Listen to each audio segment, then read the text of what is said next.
Hello, this is Gregory the Poor Typist, and I have a thermal typewriter for you here. You know I love my thermal typewriters.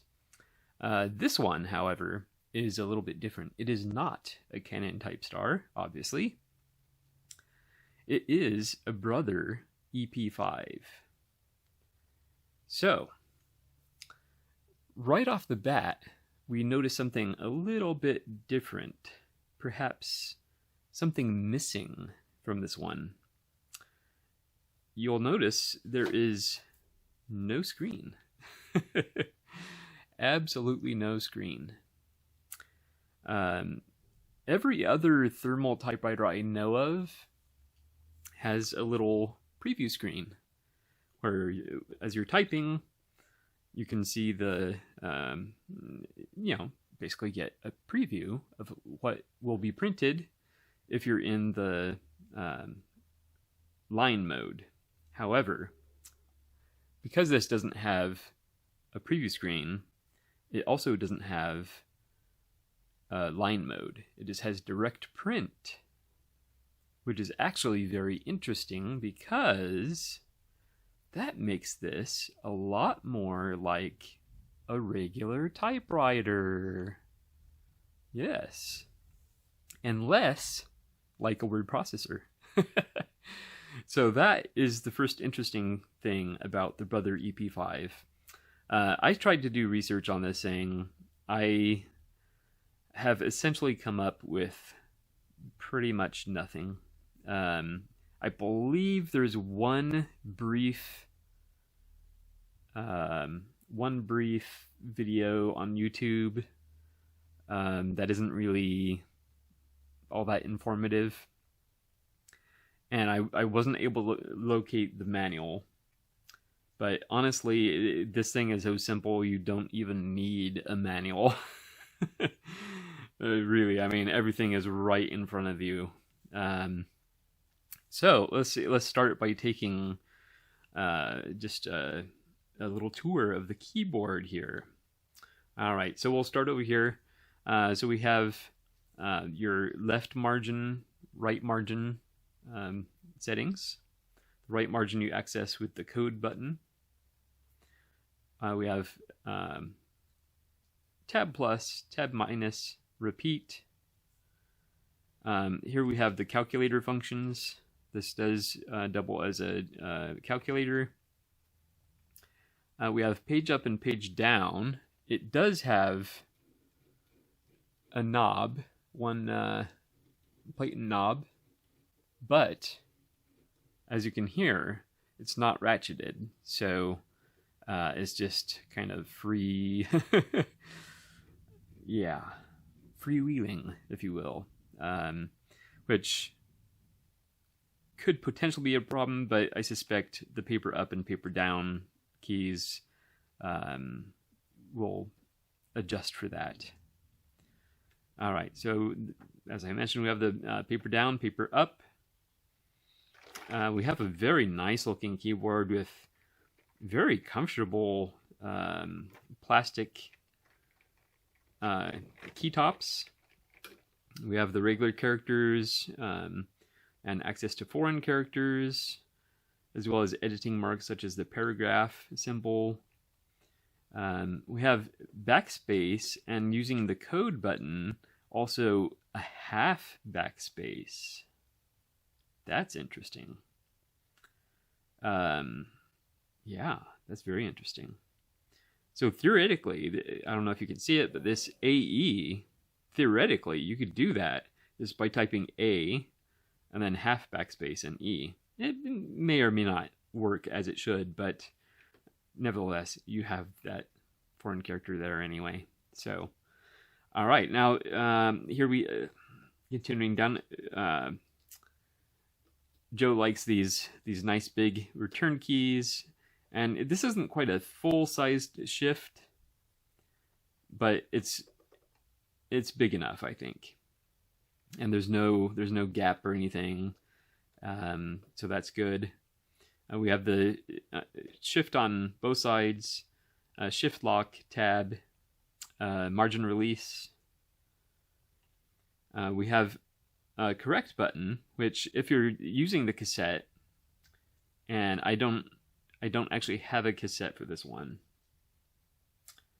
but essentially it'll you can correct up to 25 characters.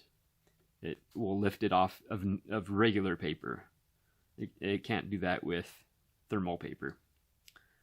Then you have relocate. For example, if you're typing and then you go back in the line, then you could do relocate. It'll go back to the end of the line, so you can continue typing. Then we have the second shift key. It has a nice. It has a nice.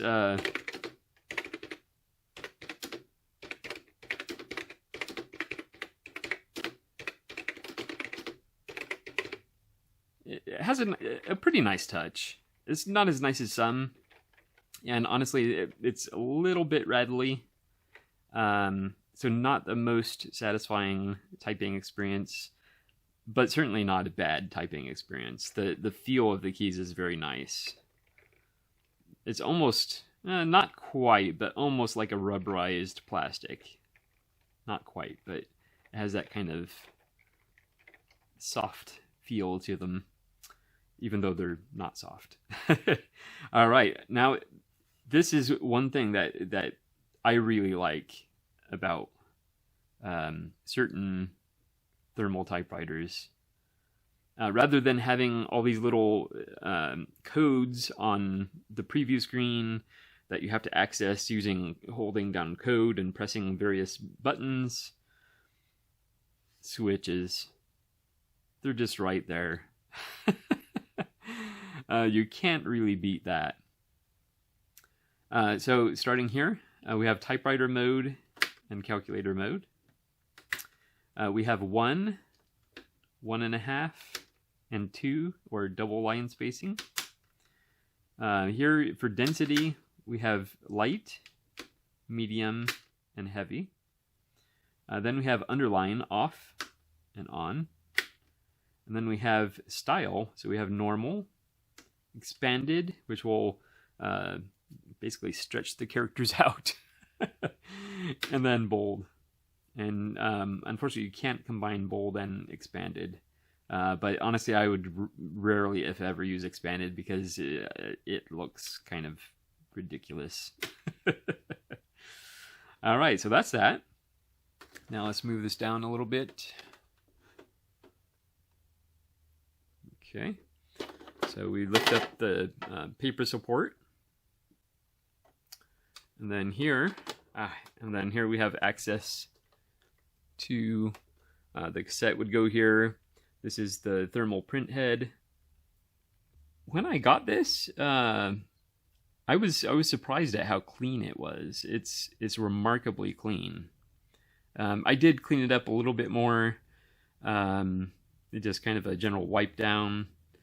But yeah, it was well taken care of.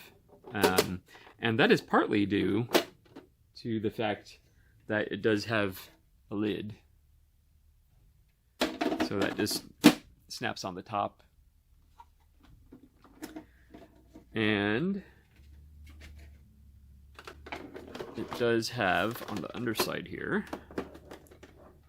it does have a built-in handle. Snaps back in place. It does not have feet that you can put up to raise the typewriter at an angle like that. But it's not as important actually, because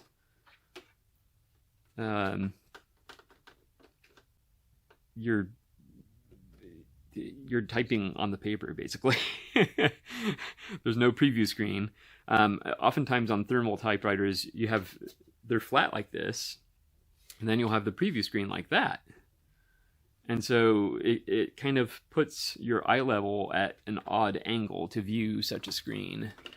So, yeah. Yeah, so that's basically it. of course, we're gonna watch it in action.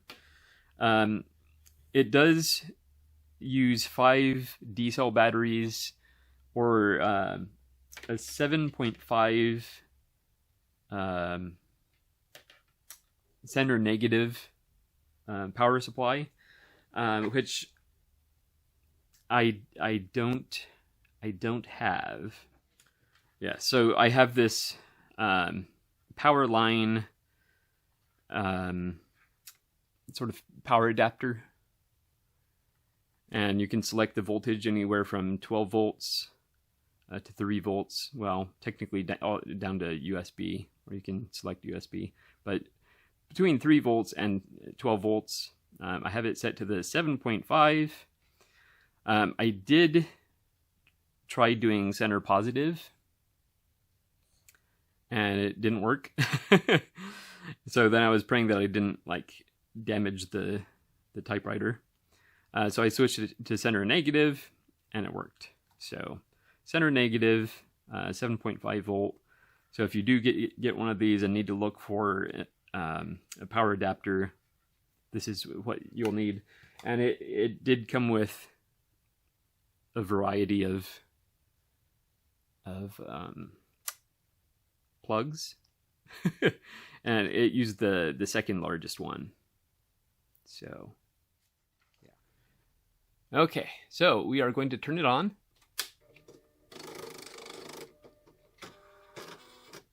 That's just it kind of resetting itself. And I have the paper here, which is the paper support. So we're just going to loop it over the paper support. Give myself some slack here. And then we're going to do the page up. And it does have a paper release lever here. Actually, I think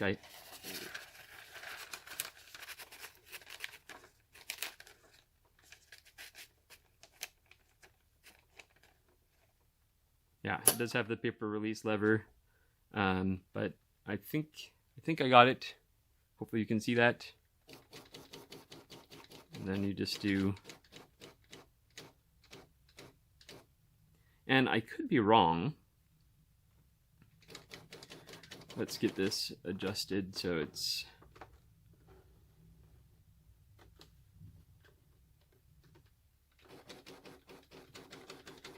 at least relatively straight.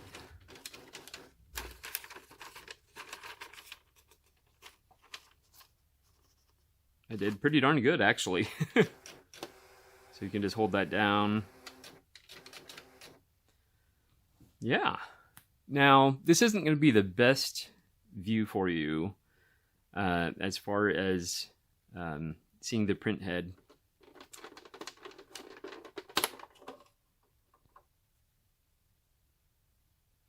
Yeah, that helps a little bit. We'll just have to make sure that we feed this behind.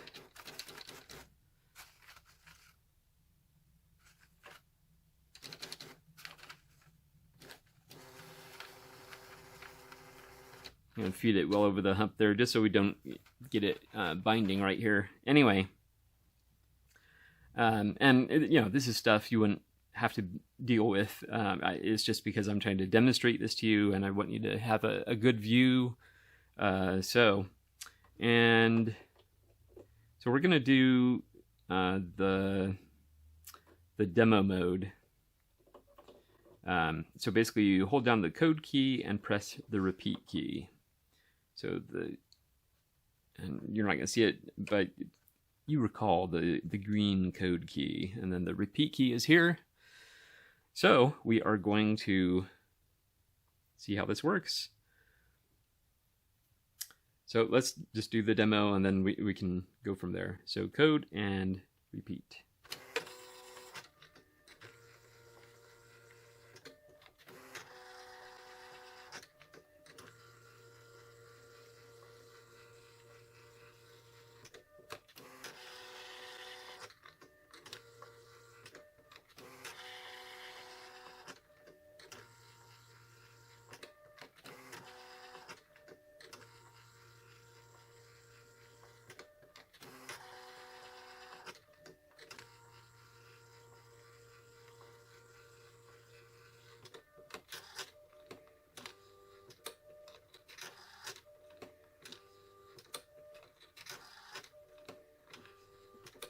Right there is doing what would have been correcting, but again, it doesn't have the cassette in there.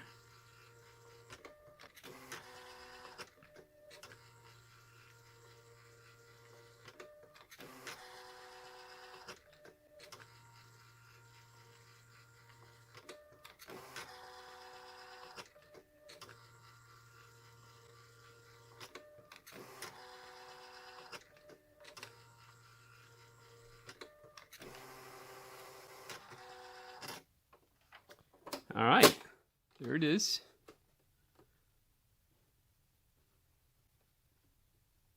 All right, so we'll just run down it. So introducing an electronic typewriter that is easy to use, portable, and quiet. I do have to say, this is potentially the quietest thermal typewriter I've seen. Usually on carriage returns, the printhead will make a clacking sound, and this is pretty consistent on most thermal typewriters, and I don't think we heard a single clack there. I could be wrong, but and bear in mind I had this open and it was that quiet. So yeah, this is definitely one of the quietest thermal typewriters. Yeah. So let's continue. Letter quality on plain paper. So I assume it's basically suggesting that if you use plain paper and the ribbon or the cassette, that it'll be more clear than this. We do see some, I don't know if you can see on the O there, the C and the O there.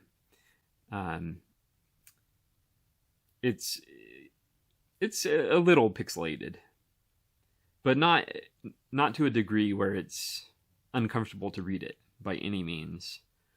And again, I assume on plain paper with the cassette installed, it would be much better. But yeah, good luck on finding those. So then we have, let's see here. So we have 25 character lift off correction memory. And then it tried doing a correction there, but there was no cassette installed. So it ended up actually printing again, printing over it. I don't know if you caught that on the video, but and then correction. We do have boldface typing, expanded typing, which again is pretty ridiculous. The letters are essentially the same height. They're just stretched out, which is pretty ridiculous. A built-in calculator, which I guess that's a nice feature to have, but I mean, are you really going to use this as a calculator? I kind of doubt it. It does have 44 international characters and a 13 character per second print speed, which I believe that's the same as the Silverreed EXD10, which I was working on late last night and successfully got that fixed. And for more on that, you can check my blog, poortypist.com.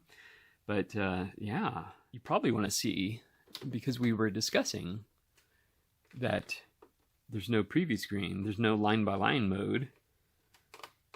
So let's just do some typing. And I'm going to leave the lid down this time, just so you can get a better idea of what it sounds like. So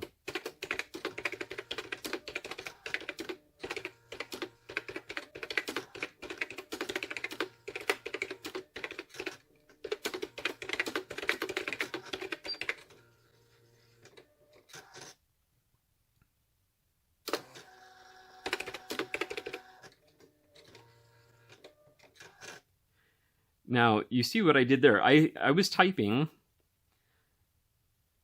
as it was doing the carriage return. That is a big issue with the Silverreed EXD10. While it's doing that carriage return, you better not be typing, because whatever you type during that time, you are going to lose. So this does have a memory of sorts, in fact, a 25 character memory, in fact. So you can keep typing a little bit while it's doing that carriage return. So that's good. So let's continue typing. And I think you can tell that the sound of the keys is much louder than the sound of the mechanics of the typewriter. So now is the time for all good men to come to the aid.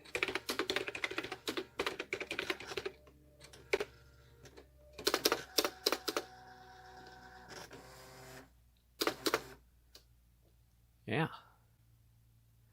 Now, another thing worth noting, so Brother has a number of thermal typewriters, most notably the EP20, which is very common. It kind of looks and kind of feels like a calculator. It essentially has calculator keys. I believe there's an EP22, which I think might have the same or similar look. There's the EP43, and that one, I believe, it looks much more like this. And I think I've heard that there's an EP44 or 45, something like that out there. Now, this being an EP5, one is left wondering about their numbering system. So, where does this fall in that line of thermal typewriters? Well, I firmly believe, despite the fact that this has no preview screen, which makes it seem a little more primitive, I firmly believe that this is the most recent one. Whether or not there's one after this that does have a preview screen again, I don't know, but I'm willing to bet that this is the most recent one in the series. Mostly based on the feel of the keys. They seem very modern, even though clearly they're not. The look of the device itself, the correction mode that suggests that, you know, it's a newer item. Yeah, so I firmly suspect this is, and this is purely a guess, purely a guess, but I suspect this is late 80s, early 90s. Maybe as late as the mid 90s, but I kind of doubt it.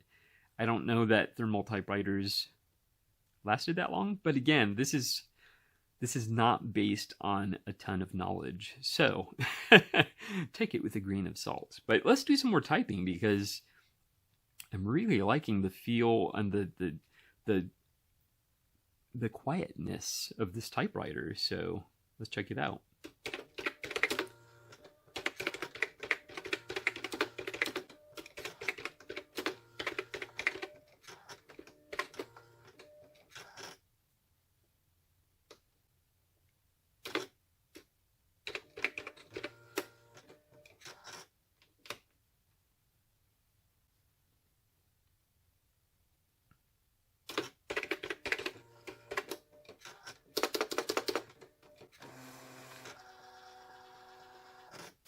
There you see, I did the expanded characters. Again, it looks pretty ridiculous, and it's very choppy. But you know, in a case like this, it could be kind of fun, right? For fun, let's try the bold mode with underlining, and let's actually put it on the lightest density and see how that looks. So it's so easy to switch the modes on this. Yeah, very good. And for fun, let's double space it as well.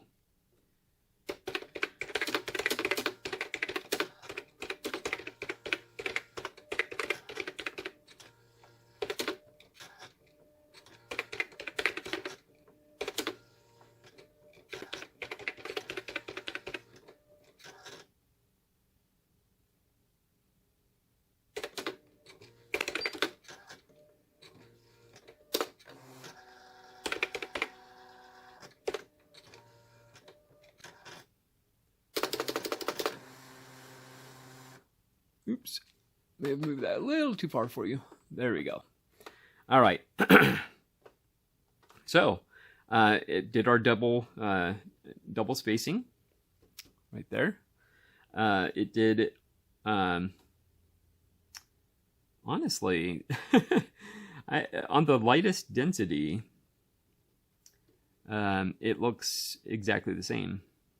Yeah, looks exactly the same. So either that switch doesn't have much effect, or maybe it's not functioning, but the fact that all these others are functioning, I suspect is working, just doesn't do much. Underlining worked, and then bold appeared to work. You did see with all those settings, it took a lot more time. It was going a lot slower, so it would probably not be the 13 characters per second printing speed. Anyway, now I have to say, I'm very impressed. Let's put that underlining off and put it back to normal.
Again, we were in the double spacing there, but I am very impressed with this typewriter. I may have to recommend it to Joe Van Cleve, but I love it too much to send this one off to you.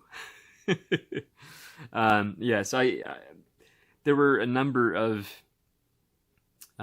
typewriters, thermal typewriters in my collection that either I wasn't happy with, or there may have been issues with them. So I packed them up and sent them off to Joe, and he was very happy to receive them, and it provided fodder for his YouTube channel, and I loved the videos he made, and yeah, so I was glad I could help him out by sending those to him. And he has his beloved EP43 again, and he's been using that, although he ended up liking the Sharp PA1050 more than the EP43. So that was very interesting. But Joe, I do think you would like this typewriter a lot. Again, it gives you the true typing experience, as there's no screen to look at. It's just you and the paper. Truly distraction-free. Not that a little screen is going to provide that much distraction, but it theoretically could, because then you're going a little bit into editing mode. And if you are just wanting to hammer out a first draft, you do not want to go into editing mode. That will kill your flow. And that's frequently my problem. Anyway, this has been long-winded, but it's been a lot of fun. I hope you enjoy this. I highly recommend looking for a Brother EP5, which again I believe is the most recent in the series of the EP thermal typewriters. Woo! Long-winded, but thank you so... Oh, and one feature I forgot. And let's just go ahead and test it, because in honor of Joe, he's big into having a tearing edge. And if you're at all into thermal typewriters using a roll of fax paper, which, as you can see, can get quite long. I'm going to hold this in place here, and we're going to see if this right here works as a tearing edge. It looks like it might.